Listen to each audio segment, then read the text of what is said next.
everyone, and welcome to the Darkest Hour. I'm your host, Amanda Jane. Being alone, it can be refreshing, necessary. It's good to be able to be alone, but sometimes being alone is the last thing you want. Alone in your thoughts, alone in your experiences. Because when you're alone, well, that's it. No one's coming, as they say. You're on your own. Some may solve this by simply never being alone. So when they see that ghost or encounter that stranger, they've got a witness, a buddy. But in the case of some of tonight's stories, it's hard to expect the unexpected. And sometimes we're forced to face it alone. So, let's get started, shall we?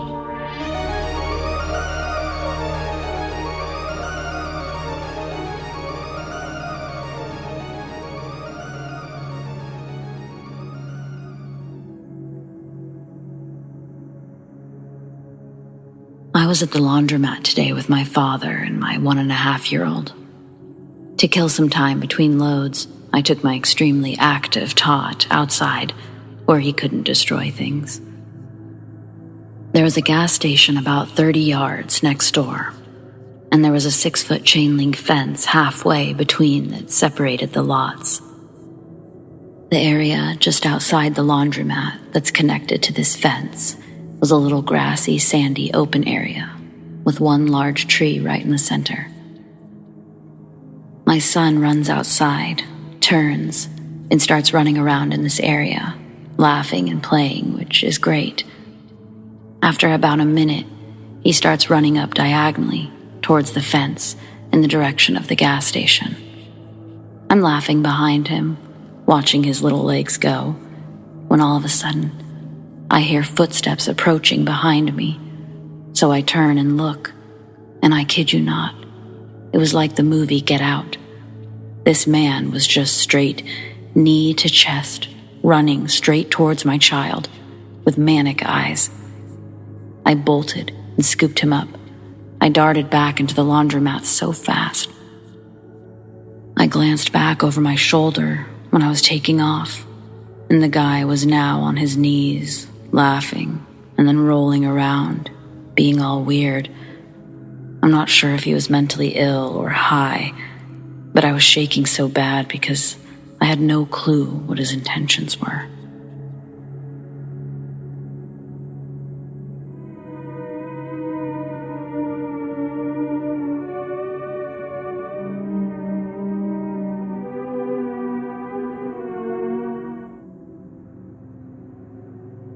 My father told me this story from his childhood very recently, and as a firm believer in ghosts, I decided I needed to do some research on it.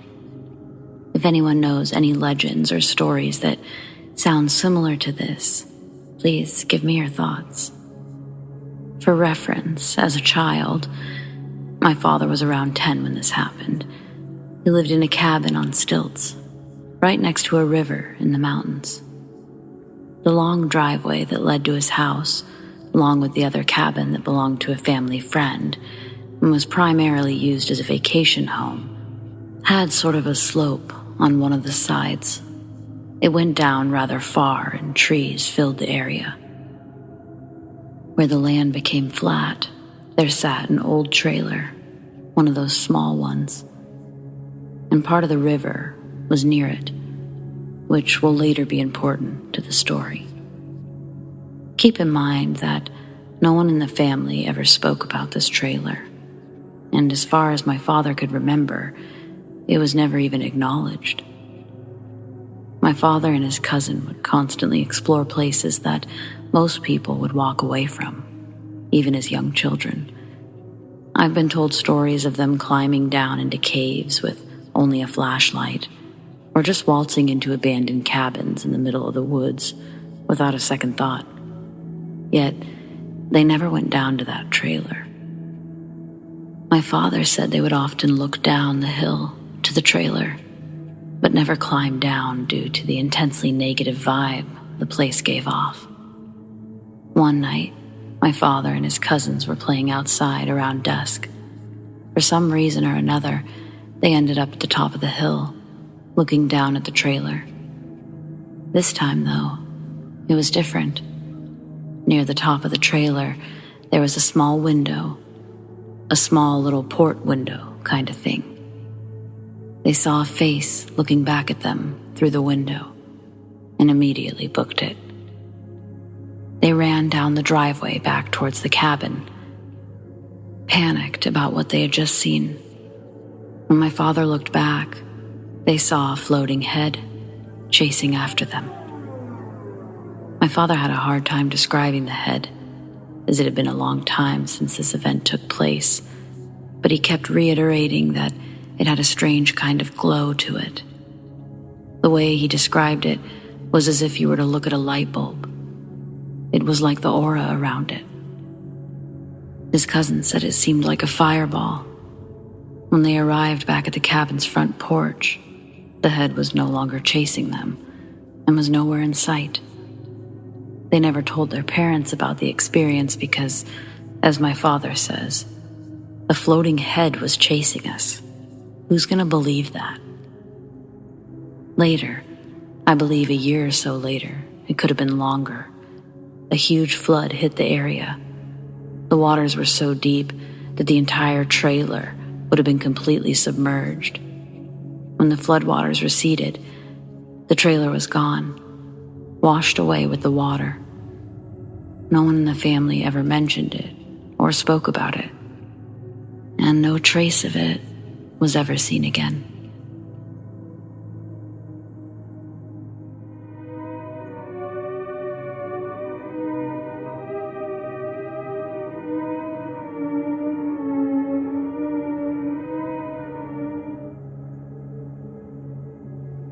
This is an experience my girlfriend had when she was younger. Around 2010, she was at her grandmother's house. It's an old single-wide trailer in the woods. It belonged to her great-grandmother before, so it's around 40 years old. It's got some rooms added toward the back of it, with a curtain separating the rooms from the original trailer. In one of the rooms in the back, the windows are covered with some sort of clear plastic, and then blinds over that. The wall that the windows are on is covered in Raggedy Ann dolls, since her grandma is an avid collector of old dolls. In the room is a bed that sits opposite to the windows, which are toward the farther side of the trailer. And outside of the window is a pretty large clearing before the woods start. That night, she was laying in bed, facing the window while everyone else was in the living room, which is the next room over. The blinds on the window were open this night, and as she looked out, she saw a tall male figure walk up to the window outside. As it was walking up, it seemed to have been looking around, scanning the area as it walked until it noticed the window, and that's when it walked up to the window. The way she describes it is the figure had a ghoulish white face, very defined cheekbones, the skin that looked pretty smooth, almost like a porcelain doll. It was wearing very dark black glasses. It was bald and wearing some type of bowler hat, something like you'd see some old-timey person wearing. It had a black suit with what looked like a bow tie. It was holding its hands in sort of a propped-up position, with fingers interlocked and its hands across its upper torso. It seemed to have also been wearing a gold watch. Its body was pretty skinny, enough to be noticeable since the suit that it was wearing was pretty loose. When she saw it, she felt really creeped out, since that trailer has a history of paranormal things happening, a lot of them having been experienced by her while growing up. It kind of just sat there and stared at her for a few minutes, until she finally got the courage to get out of the room. she went and told her grandparents that someone was outside of the trailer, at the window. Her grandfather got his gun and went out to the side where she'd seen the figure to see if anyone was out there. He didn't see anything. After that, they all went inside, locked all of the doors. She ended up staying in the living room with her grandparents, and it wasn't seen again.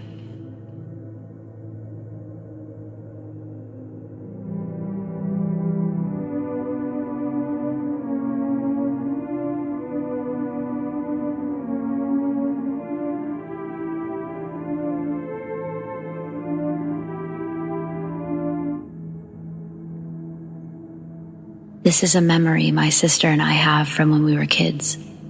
We both remember it exactly the same. We were walking down the hallway towards our bedroom when we saw a strange figure at the end of the hall, just outside our room. It was your stereotypical, almost transparent figure under a bedsheet type of thing. No feet, just hovering. Only it wasn't pure white. It had more of a greenish-blue glow to it. We stood frozen, and we waited for it to move. We knew that our parents were in the living room, just behind us, to our right. It started to glide forward, but before it got far, we'd forced our legs to make us move in the direction of our parents, and we ran without looking back. Our parents consoled us and went to examine the hallway themselves. They saw nothing. But what did we see? Whatever it was, we never saw it again.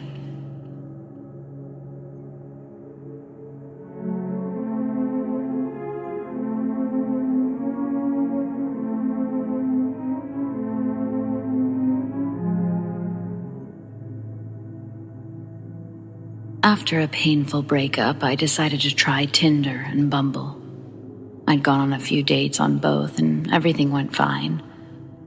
This one guy on Tinder seemed nice enough. He was attractive, intelligent, and a school teacher in the area. We talked for about 2 weeks before the idea of a date came up, but he said that he'd been in a recent auto accident leading to a concussion. He was thus advised against unnecessary driving for at least a month. As a person in the medical field, this checked out. We talked for about 2 months as he was healing, and then finally had our date. We had lunch at a place that he picked. It was fine, the food was good, and the alcohol selection was nice. He was rude to the waitress, which put him in the negative, along with his MySpace photo angles. After lunch, he asked if I would take a walk with him through this park. I said yes. We drove there separately. It was about a mile away. We walked through the park until we came by some swings. I beelined it for them because I love swings, and there was no one else in the park. As I was happily swinging, he stood there watching me. Finally, he asked, "Hey, what do you think would happen if you were to die right now? How would you feel?" And I laughed, feeling happy on the swings. I would be happy, I guess. And then he asked, "Well, what would you feel if someone made that happen?" And so I asked what he meant, and he elaborated. "What would you feel if I were to make you crack your head as you fell off the swings?" And that's all the specifics I really remember, because what followed was this guy describing how he would kill and torture me. I don't remember his specifics, but I remember thinking, oh fuck, there's no one here. Let's keep him happy. And I was agreeing to certain words like scream, pain, and big. Finally, a family started down the hill towards us, and I fucking booked it. Him at my heels, blathering on about whatever. I got to my car, and there was a full audience at this point. And he leaned into me saying, "So, I'm going to lean into you." And I flinched away from him. He straightened up and ran to his car and left. I tried to report him on Tinder, but he'd already deleted his account. He never told me his last name. He explicitly wouldn't when I asked that day. 2 weeks later, he texted me saying that my manners were horrible and that my swing set banter was terrible. I blocked him and had nightmares for weeks afterwards.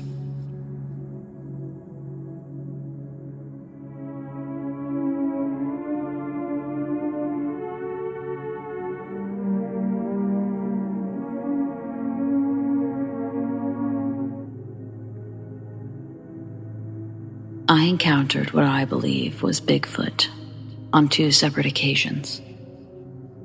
My first experience was when I was young. My parents had me in a very small private Christian school in rural Maine. I had roughly 6 classmates, and only one was my age, the teacher's son. One day, we were running around outside, racing, playing with rocks and things of that nature. Normal 7 to 10-year-old boy stuff. Now, out back of the church, there was a very large clearing, which I assumed at the time was to make room for additions. But me and my buddy, Josh, always liked to mess around back there, as the earth was extremely uneven. Little divots to hide in, plenty of rocks to flip over and discover salamanders. On this particularly warm afternoon, we were nearing the tree line when we both smelled something foul. We scoured the area for potential dead animals and found next to nothing. As we neared the center of the field, Josh stopped in his tracks and just stared at the tree line, frozen with fear. I called out his name a couple of times, and he just turned and ran, telling me, "Run, run, run."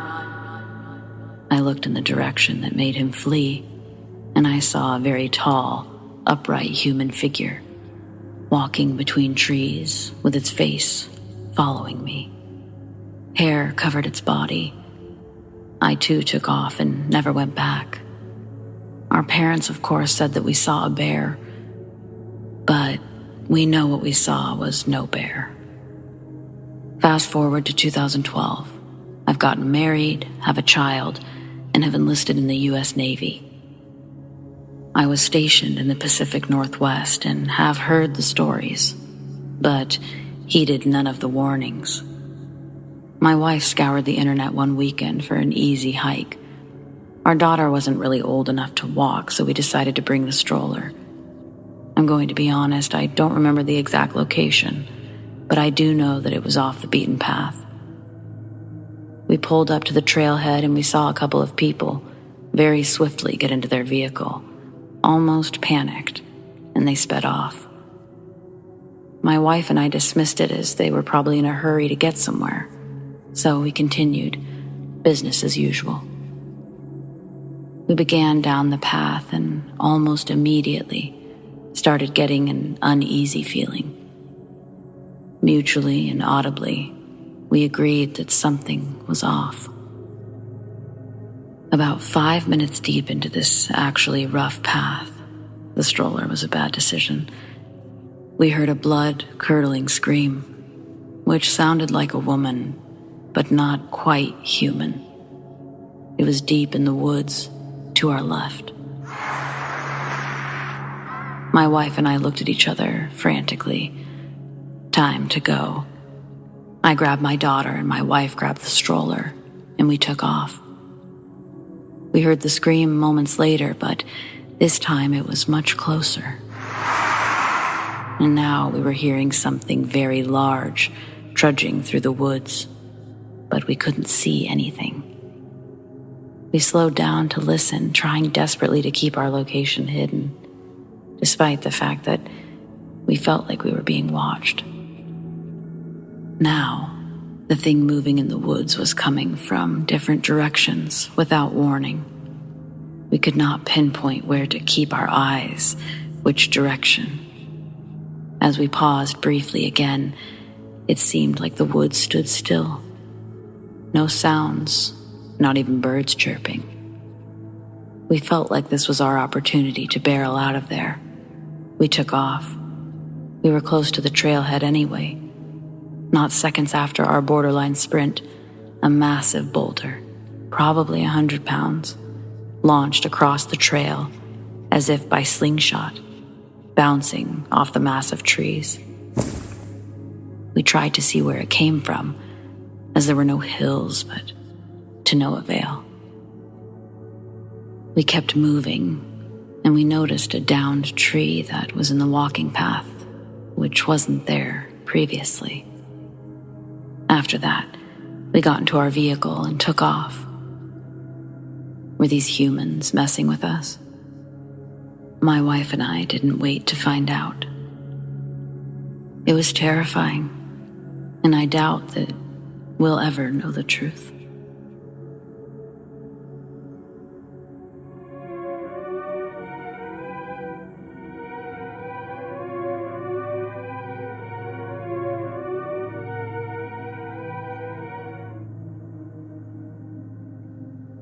So this was about 3 years ago.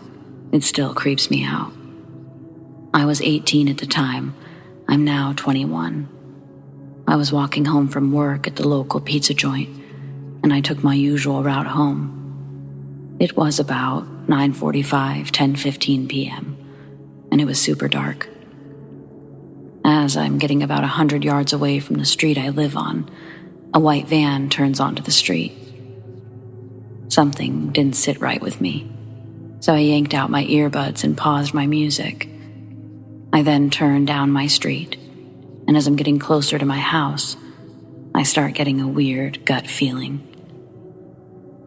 I look up from my phone as I was about to text my roommate, who was out of town at the time, that I was almost home, about 15 yards or so.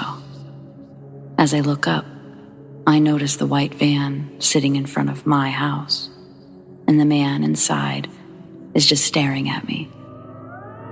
The yellow car light shining on his face. He had brown hair, glasses, facial hair. His van lights were off, but his car was running.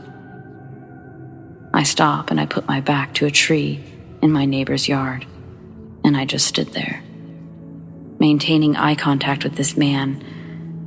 After about what seemed like eternity, probably 5 minutes, he starts driving towards the stop sign at the end of the road. I didn't put my back to him. I kept my back to the tree and maintained visuals on the van the entire time until it stopped at the stop sign.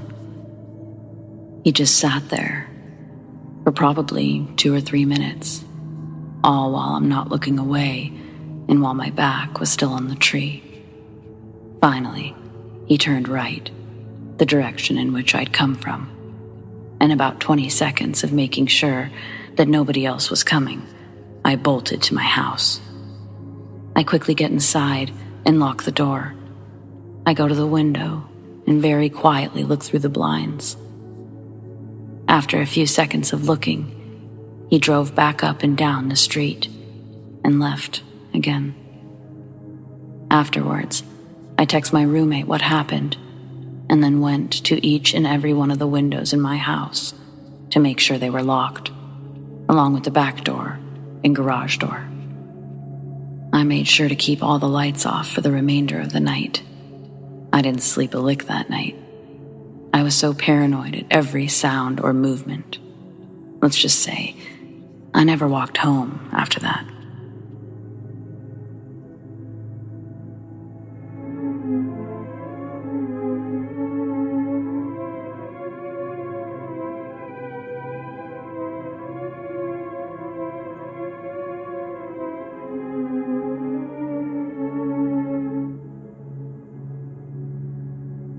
I don't really know if this belongs here, but it's such a weird yet insignificant event that I need to share it.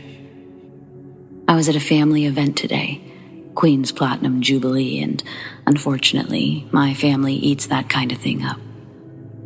There were a few relatives I knew but hadn't spent a lot of time with. While I sat away from the main celebrations with my partner and one of the kids, she was 9 and took a shine to us, I thought I could smell smoke. I didn't vocalize it, didn't even look up from my phone, I just thought it. The girl looked at me and said, "You're right. They're having a fire next door. You can see the smoke." She then proceeded to point above the trees where there was smoke. My partner asked what she was going on about, and she didn't reply. I later asked my partner if I'd spoken out loud about the fires, and she said no. I also thought shouted her name for like 10 minutes after, and I got no response. So, less psychic and more glitch.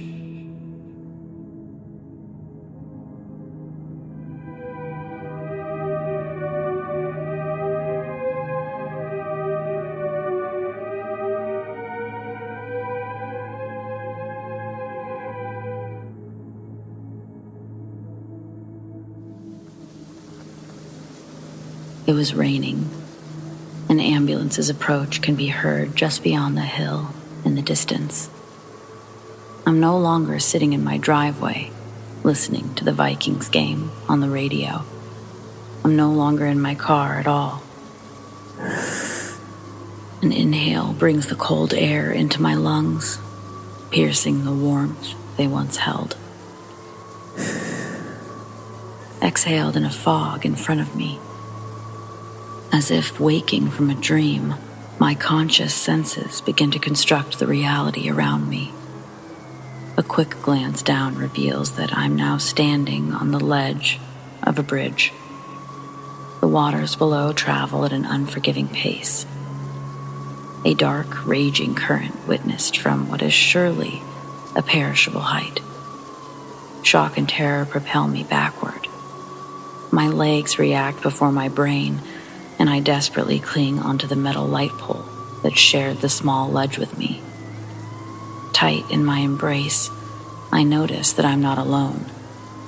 On the bridge, standing in the road, I locked eyes with a young man. He's in distress, holding a cell phone up to his ear and pleading with someone not to jump. I realize his requests are directed towards me. And suddenly the darkness around us is extinguished by the arrival of ambulance lights. Behind the ambulance is a cop car. The officer leaps out of his vehicle and runs towards me, telling me to hold on. When they help me back over the steel bridge rail, I'm led to the back of the ambulance where they take my vitals, and the cop asks what I was doing up there. I didn't know. I didn't know how I got up there. I didn't know where I was. And my car was nowhere to be found. But I told him everything that I could remember, including that the last place I saw my car was in my driveway. I accept the ambulance ride to the local hospital where they can do some tests on me. As we walk in, I see that it's almost 4 a.m. Earlier that day, or more accurately, the day prior, I dropped my partner off at the airport. I didn't want to alarm her just before she got on a plane, but I had a mini heart attack on the freeway while driving us there. The steering wheel fell through the fingers of my left hand, but I held on with my right. After a series of violent palpitations, somehow, by the grace of God, my heart rate started to calm down. We make it to the airport and say our goodbyes. As the sliding glass consumed our final gaze, I felt my heart start to act up again. A horse in my chest, spooked from the trot of a death gallop. In anticipation for the pain to grow, I quickened my steps to get back in the car and scramble for my heart medication in the glove box. It's the music of a dead man, I thought, while the pills dance and crash into the orange walls of the bottle, like maracas as my shaking hands try to steady the beat. With a few drops of moisture found in a Gatorade bottle under the seat, I managed to swallow the 2 pills. Then I sat in the airport parking garage and turned on the Vikings game for a while, until I felt confident to drive again. When the first quarter ended, I began my trip home. During the drive, I decided to get some McDonald's. I take the exit ramp, but then I have to look again because it seems somehow I'm merging back onto the freeway. The cars behind me are honking, and I hastily merge back onto the freeway, thinking what happened could be blamed on an absent-minded distraction. Like when you walk into a room and forget what you were there for. I'll just get food closer to home, I thought. And that's when I saw the McDonald's bag sitting in my passenger seat. The hunger pains I'd previously felt have manifested into sharp jabs of fear and doubt. The sensation is breathtaking. I hit the hazards and pull off to the shoulder, and I dig inside the bag for a receipt. If the time on my dashboard was correct, it had been a half-hour difference from when I got my McDonald's to tapping my hazards. But what truly scared me was that there was another bag under the McDonald's. A paper bag with a pack of Marbreds in it. I don't smoke. That receipt unsettlingly reads just shy of 10 minutes to the dash. The truest confusion draws tears to my eyes, and I sob, parked on the shoulder, as the Vikings game goes into halftime. My partner won't be landing for another hour, and as I contemplate what to do next, it's hard to ignore my paranoia that this could happen again. I know I probably should have just stayed there and called an Uber or a cab. But the expenses involved in letting my car get towed consciously pushed me back onto the road. By the end of the third, I'm about to reach the exit into town, 4 miles away. Looking down at my hands, I'm shaking again. But vibrating through the shakes, water droplets start forming on the back of my hands. The car isn't hot. I don't feel hot, but I start to feel the dampness of my hands begin to transfer throughout my body. Drops of cold water race from the nape of my neck down my spine. I think I'm having a profound cold sweat. The sweat begins to get in my eyes, and it makes the steering wheel hard to grip. I hear an ambulance climbing the rows of traffic behind me. My car is in the lane it will be obstructing soon. The lane next to me opens up, and I grab the wheel as steady as I can and begin to get over. Using extra caution, I look back and then forward. What was originally in front of me was a silver Mazda. Then, in the blink of an eye, an entirely different car. Maroon Chevy Tahoe, on an entirely different street. I'm on my street.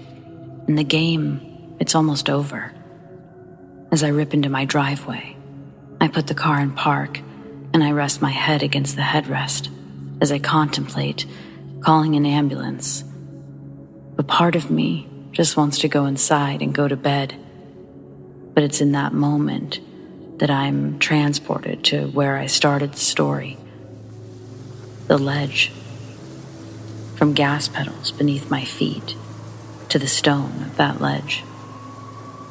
All in the blink of an eye. The officer that night must have felt pity for the state that I was in, because after I was shipped off to the hospital, they did a sweep from the bridge back to my address, looking for my car. The officer showed up at the hospital, and he says that they'd located it, telling me that it was indeed parked in my driveway. He looked a little concerned as he continued on, telling me that the keys were still in the ignition and that my phone was on the front seat and my front door was wide open. They walked inside, but nothing looked burglarized. All of my electronics were still plugged in, and my wallet was even on the living room table. The officer takes it out of his pocket and gently tosses the worn leather along with my keys onto the metal tray beside my hospital bed. They were kind enough to lock everything up and bring my things to the hospital. But they weren't about to let me get back on the road after everything I just told them. The next couple of hours, I was almost wishing to black out, as inconclusive test after inconclusive test was read to me by a training physician. And as much as I wanted to safely stay in the confines of my hospital room under the watchful eye of medical professionals, it was made pretty clear to me that staying wasn't going to be an option. At this time, there was nothing more they could do for me. Call us if you experience another episode, were the last words spoken to me at the ER. Well, actually, I did hear from the receptionist, "Okay, be outside in 5 minutes," as she confirmed that she'd called a cab for me. Once again, I was utterly alone in the world. My cell phone was dead, but at least back in my possession. The whole cab ride home, my eyes rapidly panned from the road to the clock every 30 seconds. Terrified, I'd blink again to find an unfamiliar world around me. And now I had to worry about somebody else being involved. When the cab pulled up to my house, I didn't bother waiting for any type of change. Just tossed the driver some 20s and made my way to the front door, which was still closed and thankfully not wide open. Entering the house, I noticed immediately it's permeated with the thick smell of cigarette smoke. The Marb Reds that were previously on my passenger seat are now laying on the floor of my living room. 4 smokes are missing from the pack. My loathing for the moment turns into spiteful determination to figure out this puzzle of mind and body. When my phone turns back on, tons of voicemail notifications and text messages start filling up my notification bar. While it's still vibrating, I call my wife and I tell her everything up to that point. She reacts exactly how I expect her to, probably exactly how any loving partner would. She tells me that she's finding a flight to take out tomorrow, to stay home, and that she'll get a ride back. Unfortunately, since then, this has not been an isolated incident. Though I don't have many more answers, I've been prescribed medications and keep going through different tests. Right now, I'm on a medication called Namenda. It's supposed to help with cognitive short-term memory loss. And Midrodin, which is supposed to help with the blackout part. I'm lucky to have married the most patient woman on the planet. She's become my record keeper of the day-to-day. She's also trained herself to look for signs that I may be stumbling into a mental void. The part I find really unsettling, and we haven't been able to get many answers on, is the fact that when I go through these blackouts or episodes, my wife says my personality changes. She says the person that she's talking to is no longer me. From my voice, my mannerisms, everything just sort of changes. I know it scares her just as much as it does me. If I'm honest, I'm nervous that this is my life now, that this is the outlook for the rest of my marriage. I feel like the solitude of my soul has been pulled away somehow. Does this kind of thing sound familiar to anyone? Has anyone experienced something remotely like this? The time slips, the changes in personality with no sign of brain injury or psychological disorder. Maybe you know someone who's had this happen to them. I'm losing hope, so casting a wider net, thinking maybe I'll gain some. I wouldn't have bothered writing this story if I hadn't already exhausted every other outlet in existence. So, here's my shot in the dark that someone somewhere out there will be able to empathize, maybe give advice on, I guess, just surviving. Anyway, thanks for listening.